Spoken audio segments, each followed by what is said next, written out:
నమస్తే అండి రామారావు గారు. రామారావు గారు, రామ్ గోపాల్ వర్మ గారు అంటే ఒక బోల్డ్ మనిషి. ఏది అనిపిస్తే అదే మాట్లాడతారు. జనరల్ గా మన మైండ్ లో ఏదైనా ఒకటి చూసామనుకోండి, మనసులో రకరకాల ఫీలింగ్స్ ఉంటాయి, బట్ బయటకు అది చెప్పుకోం మనం ఎవరైనా సరే. సో బట్ రామ్ గోపాల్ వర్మ గారు అది కాదు. ఒక అమ్మాయిని చూసారనుకోండి, ఆయనకి ఏదన్నా వేరే ఆలోచన వచ్చింది అనుకో, చెప్పేస్తారు ఆయన. అంటే తన మనసులో ఏదనుకుంటున్నారో తన నోట్లోంచి కూడా అదే వస్తూ ఉంటది. సో అందుకే కొంతమందికి రామ్ గోపాల్ వర్మ గారు అంటే ఇక్కడ ఉంటారు. చాలా అంటే చాలా అభిమానులు ఉన్నారు ఆయనకి. ఎక్కడో నెత్తిన పెట్టుకుంటారు ఆ బోల్డ్నెస్ కే. బట్ ఆయనకి ఏ సెంటిమెంట్ ఉండదు, భార్య పిల్లలు ఇలాంటివి ఏమి ఉండవు. నాకు ఆయనే చెప్తూ ఉంటారు. అంటే కొంతమంది సెంటిమెంటల్ ఫూల్స్ అంటూ ఉంటారు, బట్ రామ్ గోపాల్ వర్మ గారికి అలాంటిది ఏమీ ఉండదు అంటారు కదా. బట్ రీసెంట్ గా ఒక విషయం తెలిసింది, రామ్ గోపాల్ వర్మ గారికి మదర్ సెంటిమెంట్ చాలా ఎక్కువగా ఉంటది అని. నిజమేనా?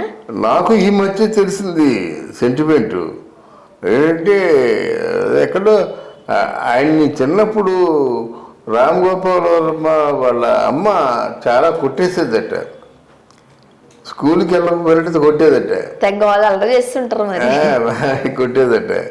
తర్వాత కాలేజీలో కూడాను, కాలేజీ వెళ్ళను నాకు అంటే కొట్టేదట. కొడితే నాకు అన్నీ వచ్చేసి కదా, కాలేజీకి వెళ్ళేది టైం వేస్ట్ చేయడం అని చెప్పేవాడట. ఇలాగా కొన్ని కొన్ని వాళ్ళ అమ్మతో విట్నెస్ ఇచ్చేసరికి నాకు అనిపించింది అన్నమాట, నిజంగా మంచి సమర్థుడు బాబు, చాలా తెలివైనడు అనిపించింది అన్నమాట.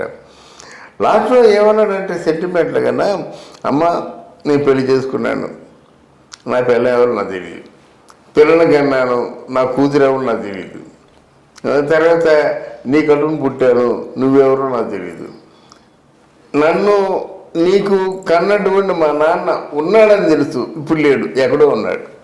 ఇలా ఇలా మాట్లాడుతుంటే మాటలు ఏంటి, మాటలకి ఏమైనా హద్దు ఉన్నాయా లేవా, ఎందుకు ఆయన సెంటిమెంట్ ఉందా లేదా అని అనిపించింది అన్నమాట. కానీ ఆయన మాట్లాడేది పక్కా ఫ్యాక్ట్ అన్నమాట. ఇంతకీ ఆయన ఏం చెప్తారంటే, నేను ఫైనల్గా నీకు చెప్పేది ఏంటంటే, నువ్వు చచ్చిపోయావు అనుకో నేను రాను చూడ్డానికి, నేను చచ్చిపోయాను అనుకో నువ్వు రావద్దు అనేసరికి నాకు చాలా షాక్ అనిపించింది. చిన్న మాట అది, నువ్వు చచ్చిపోతే నేను రాను, నేను చచ్చిపోతే నువ్వు రావద్దంటే ఆవిడ ఏడ్చేసిందన్నమాట. ఎవరా నువ్వు ఇలాగంటావా, నువ్వు నా కడుపును పుట్టావా, ఇలాగంటావంటే గట్టిగా వచ్చేసి అలా అమ్మని ముద్దు పెట్టేసి కావలించుకున్నాడు అన్నమాట. అది ఈ మధ్య జరిగిందన్నమాట. ఈ మాటలు ప్రేక్షకులతో షేర్ చేసుకుందామనే ఉద్దేశంతో నేను చెప్తున్నాను అన్నమాట. అరే ఆ ఫాదర్ కానీ, మదర్ కానీ, కూతురు కానీ, అక్కచెల్లెలు కానీ ఎవరు కూడా, అందరూ ఉన్నారు, ఎవరు లేరు. అది ఎంత గొప్ప విషయం కదా అలా మాట్లాడడం.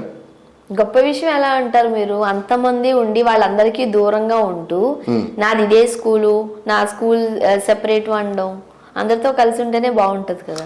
అలా కాదమ్మా, ఇప్పుడు ఆయన వేదాంతం కదా, నేను వచ్చినప్పుడు మీరెవరు లేరు, నేను పోతున్నప్పుడు మీరెవరు ఉండరు, అది అర్థమైందా?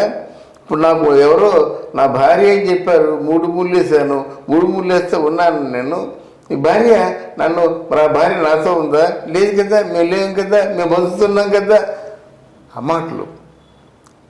కూతురు ఉంది, కూతురు మెడిసిన్ చదువుకుంది, నేను చదివించానా? లేకపోతే చదువుకుంది కదా, దాని ప్రాప్తం ఉంది కదా, ప్రాప్తం ఉంటే డాక్టర్ అయింది కదా, దానికి నాకు సంబంధం ఏముంది? లేదు. అలా మాట. మా నాన్న ఉన్నాడు, ఇప్పుడు లేడు, ఆకాశం ఉన్నాడు, వెళ్ళి నాన్న నువ్వు రామ్ గోపాల్ వర్మ తాలూకు ఫాదర్ అవుతావంటే చిచ్చి అవతల పోరా అంటాడు. అక్కడ నాన్న కొడుకులు కాదు కదా, అక్కడ ఆయన ఎవరో నేనెవరో. ఇలాంటి ఆర్గ్యుమెంట్ మాత్రం నాకు చాలా బాగా నచ్చింది. ఎందుకంటే రామ్ గోపాల్ వర్మ ఇంత డెప్త్కి వెళ్ళి ఆలోచిస్తాడా అని. దీనికి ఫినిషింగ్ ఏంటంటే, నేను చచ్చిపోయినట్టయితే నువ్వు రావద్దు, ఫీల్ అవ్వద్దు, కానీ నువ్వు చచ్చిపోతే నేను రాను. ఇది ఎటువంటి సెంటిమెంట్లు, ఎటువంటి ఫీలింగ్స్ లేనప్పుడు వెళ్ళడానికి ఏమైంది? లేదు అంటే నువ్వు చచ్చిపోతే నీ వెళ్ళాలి, నేను ఎందుకు వెళ్ళాలి? ఎవరు మదరు, ఎవరు కొడుకు? ఇది అయితే ఒకటి దీనికి సమాధానం చెప్పలేదులే. ఇప్పుడు ఆ అమ్మ కంటతడి పెట్టగానే పరిగెత్తి వెళ్ళిపోయి మరి? కావలించుకొని ముద్దు పెట్టాడు కదా, దీనికి ఏం చెప్తాడు కదా మరి. సమాధానం? ఇప్పుడు నాకు ఎలాంటి సెంటిమెంట్లు లేవు అని ఆయనే అన్నారు, అవును. రావద్దు అని అన్నారు. ఒక తల్లి దగ్గర కొడుకు ఆ మాట అనేసరికి ఏ తల్లి గుండెన్నా బరువెక్కుతుంది, కళ్ళు చెమర్చుతాయి. అవునవును. అదే జరిగింది అక్కడ. మరి నేను సరిగ్గా ఊరుకోవచ్చు కదా, ఏడుస్తున్నావు అయితే ఏడు అనొచ్చు కదా, ఎందుకు పరిగెత్తుకుని వెళ్ళి కావలించుకున్నారా? అదే అదే అదే అదే రామ్ గోపాల్ వర్మ సెంటిమెంట్ అని చెప్తున్నాను నేను. సో మదర్ సెంటిమెంట్ ఉంది ఆయన. ఉంది, ఆయనకు ఉంది, మదర్ సెంటిమెంట్ ఉంది అంటాడు. కానీ మామూలుగా మదర్ సెంటిమెంట్ చాలా ఉంది. మదర్ అంటే చాలా చిన్న పసిపిల్లాడిలాగే. అలా అమ్మ నిన్ను కొట్టానంటుంటే బెల్ట్తో కొట్టామంటున్నాడు. అంటే మామూలు కొట్టానని చెప్తుంది, మామూలు కాదు బెల్ట్తో కొట్టాడు, గుర్తుందా అని. ఇలా అంటే ఇవన్నీ తలుచుకుంటుంటే ఎంత మధురంగా ఉంటాయి చూడండి. ఎంత ఎంత గొప్ప తెలివైన వాడు, ఎంత జీనియస్.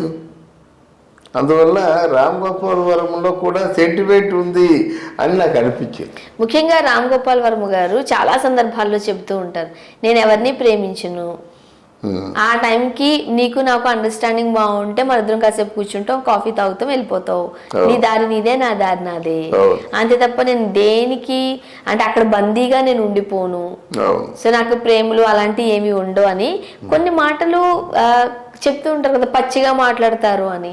అట్లా మాట్లాడేస్తూ ఉన్నప్పుడు చాలా మందికి కోపం వస్తూ ఉంటుంది, ముఖ్యంగా పెద్దలు.